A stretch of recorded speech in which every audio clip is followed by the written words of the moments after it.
ಪ್ರತಿಯೊಬ್ಬರು ನಟಿಯರಿಗೂ ಒಂದು ರಮೇಶ್ ಸರ್ ಅವರ project, Ramesh Aravind sir project ಆಗಿರ್ಬೋದು, ಸಿನಿಮಾ ಆಗಿರ್ಬೋದು, ಒಟ್ಟು ಅವ್ರ ಜೊತೆ ಒಂದು ಕೆಲಸ ಮಾಡಬೇಕು ಅನ್ನೋದೊಂದು ಕನಸಾಗಿರುತ್ತೆ. ಬಿಕಾಸ್ ಅವರು ತುಂಬ ಸಿನಿಮಾಗಳನ್ನು ಮಾಡಿದ್ದಾರೆ. ಅವ್ರ ಕೊಡುಗೆ ತುಂಬ ರೀತಿಲಿದೆ ನಮ್ಮ ಚಿತ್ರರಂಗಕ್ಕೆ. ಸೊ ಅವರು ಒಂದು ಸೀರಿಯಲ್ ಮಾಡ್ತಾರೆ, ಪ್ರೊಡ್ಯೂಸ್ ಮಾಡ್ತಾರೆ ಅಂತ ಹೇಳಿದಾಗ ನಿಮಗೆ ಕತೆ ಕೇಳಿಬಿಟ್ಟು ಒಪ್ಕೊಂಡ್ರ ಅಥವಾ ರಮೇಶ್ ಸರ್ ಪ್ರೊಡ್ಯೂಸ್ ಮಾಡ್ತಾರೆ ಅಂದರೆ ಖುಷಿಯಿಂದ ಒಪ್ಕೊಂಡ್ರ? ಹೇಗಿತ್ತು ಆ ಸಿಚುವೇಶನ್ ಅಂತ? ಸೊ ನನಗೆ ಫಸ್ಟು ಬಂದಾಗ ನಾನು ಅಲ್ಲಿ ಹೋದೆ ಆಡಿಷನ್, ಯಾವ ಪ್ರೊಡಕ್ಷನ್ ಹೌಸ್ ಅಂತ, ರಮೇಶ್ ಅರವಿಂದ್ ಪ್ರೊಡಕ್ಷನ್ ಹೌಸ್ ಅಂತ ಹೇಳಿದ್ರು. ನೀನು ನಂಬ್ತಿರೋ ಬಿಡ್ತಿರೋ, ನನ್ನ ಚಿಕ್ಕ ವಯಸ್ಸಿಂದನೂ ನನಗೇನೋ ಒಂದು ಆಯಿತು, ನಾನು ಕುಗ್ಗಿದೆ ಅಥವಾ ನನಗೇನೋ ಒಂದು ಎನರ್ಜಿ ಇಲ್ಲ, ನನಗೆ ಯಾಕೋ ಮಾಡೋಕ್ಕೆ ಏನೋ ಒಂದು ಕೆಲಸ ಮಾಡೋಕ್ಕೆ ಮನಸ್ಸಾಗ್ತಿಲ್ಲ, ಏನೋ ಒಂದು ವರ್ಕ್ ಮಾಡ್ತಾಯಿದ್ದೀನಿ, ಅದು ಮನಸ್ಸಾಗ್ತಿಲ್ಲ ಅಂತ ಹೇಳಿದಾಗ ಯೂಟ್ಯೂಬ್ ಓಪನ್ ಮಾಡು, ಅವ್ರ ಹೆಸರು ನೋಡಿ, ಅವರು ಇನ್ಸ್ಪಿರೇಷನ್ ಸ್ಪೀಚ್ ಕೇಳು, ಅದು ನೋಡಿ ಫುಲ್ ಇನ್ಸ್ಪೈರ್ ಆಗು. ಆ ಥರ ಅಂದರೆ ಅವ್ರ ಮೂವೀಸ್ಗಳು ಅದೆಲ್ಲ ನನಗೆ ಎಷ್ಟು ಕ್ರೇಜ್ ಇತ್ತಂದರೆ ಅವರಂದರೆ ತುಂಬ ಇಷ್ಟ ಆಯಿತು. ಅವ್ರ ಇನ್ಸ್ಪಿರೇಷನ್ ವರ್ಡ್ಸ್ ಇದೆಯಲ್ಲ, ಅವರಲ್ಲಿ ಒಂದು ಎನರ್ಜಿ, ಆ ಲೆವೆಲ್ ಅಂಡ್ ಪಾಸಿಟಿವ್ ಅದೆಲ್ಲ ಇದೆಯಲ್ಲ, ನಂಗೆ ತುಂಬ ಇಷ್ಟ. ಅವ್ರ ಪ್ರೊಡಕ್ಷನ್ ಹೌಸಲ್ಲಿ ನನಗೆ ಚಾನ್ಸ್ ಸಿಕ್ಕಿದೆ ಅಂದರೆ ನಾನು ಏನಾದರೂ ಮಿಸ್ ಮಾಡಿಕೊಂಡ್ರೆ ನನ್ನಂತ ಅದು ಏನಂತ ಹೇಳ್ತಾರೆ ನನಗೆ ವರ್ಡ್ಸೇ ಗೊತ್ತಾಗ್ತಿಲ್ಲ, ಅದೃಷ್ಟವಂತೆ ಅಂತ ಅಂದ್ಕೊಂಡಿದ್ದೆ, ಇವಾಗ ನತಾದೃಷ್ಟೇ ಆಗಿಬಿಡ್ತೀನಿ ಅಂತ ಹೇಳಿಬಿಟ್ಟು. ಸೊ ಅದು ಕ್ಯಾರೆಕ್ಟರ್ ಬ್ರೀಫ್ ಆಗೋಕ್ಕೂ ಮೊದಲೇ ಓಕೆ ಸರ್ ಫೈನ್ ಮಾಡೋಣ ಅಂತ ಒಪ್ಕೊಂಡೆ.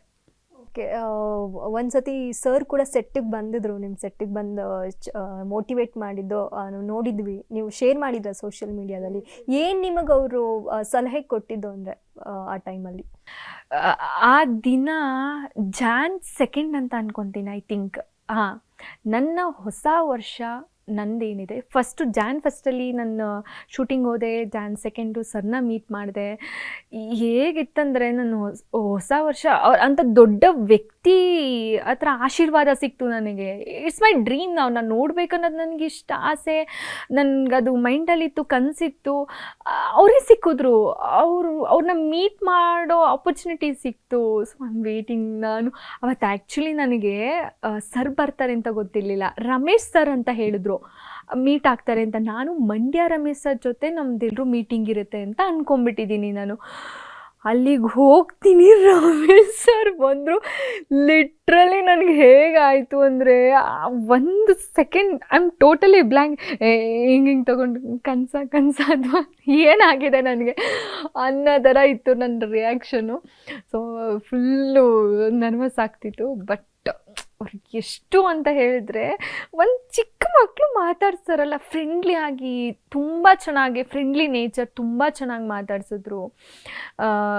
ಮಾಡ್ತಿದ್ಯಮ್ಮ, ಚೆನ್ನಾಗಿ ಮಾಡ್ತಿದ್ಯಾ, ಒಳ್ಳೇದಾಗಲಿ, ನೆಕ್ಸ್ಟ್ ಒಳ್ಳೊಳ್ಳೆ ಪ್ರಾಜೆಕ್ಟ್ ಸಿಗಲಿ, ಆ್ಯಂಡ್ ನಿನ್ನ ಕ್ಯಾರೆಕ್ಟರ್ ನಂಗೆ ತುಂಬ ಇಷ್ಟ ಆಯಿತು, ತುಂಬ ಹೇಳಿದ್ರು.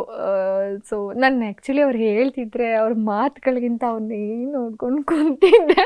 ಅದರಿಂದ ಅವ್ರು ಹೇಳಿದ ವರ್ಡ್ಸು ಅಷ್ಟು ನೆನಪಿಲ್ಲ ನನಗೆ, ಐ ಆಮ್ ಸಾರಿ. ಅಷ್ಟು ಖುಷಿ ಆಗ್ತಿದೆ. ಆ್ಯಂಡ್ ಅಪೋಸಿಟ್ ನಾನು ಆ್ಯಕ್ಚುಲಿ ಟೀ ಕಾಫಿ ಕುಡಿಯೋದೇ ಇಲ್ಲ, ಓಕೆನಾ. ನನಗೆ ಟೀ ಕಾಫಿ ಅಂದರೆ ಇಷ್ಟನೇ ಇಲ್ಲ, ಚಿಕ್ಕ ವಯಸ್ಸಿಂದನೂ ಕುಡಿಯೋಲ್ಲ ನಾನು. ಆದರೆ ರಮೇಶ್ ಸರು ಕಾಫಿ ಕುಡಿತೀಯಾ ಅಂತ ಕೇಳಿದ್ರು. ಅವ್ರು ನನಗೆ ಕಾಫಿ ಕುಡಿತೀಯಾ ಅಂತ ಕೇಳ್ತಿದ್ದಾರೆ. ನಾನು ಹಿಂಗಂದರೆ ಥೂ ಅಂತ ಅಂದ್ಕೊಂಡು ಹಾಂ ಸರ್ ಅಂತ ಹೇಳಿಬಿಟ್ಟು ಅವ್ರು ಹೇಳಿದ್ರು ಅಂತ ಅವತ್ತು ಕಾಫಿ ಕುಡ್ತಿದ್ದೀನಿ ನಾನು. ಓಕೆ, ಅವರು ನಟಿಸಿರುವಂಥ ಯಾವ ಸಿನಿಮಾಗಳು ನಿಮಗೆ ತುಂಬ ಇಷ್ಟ?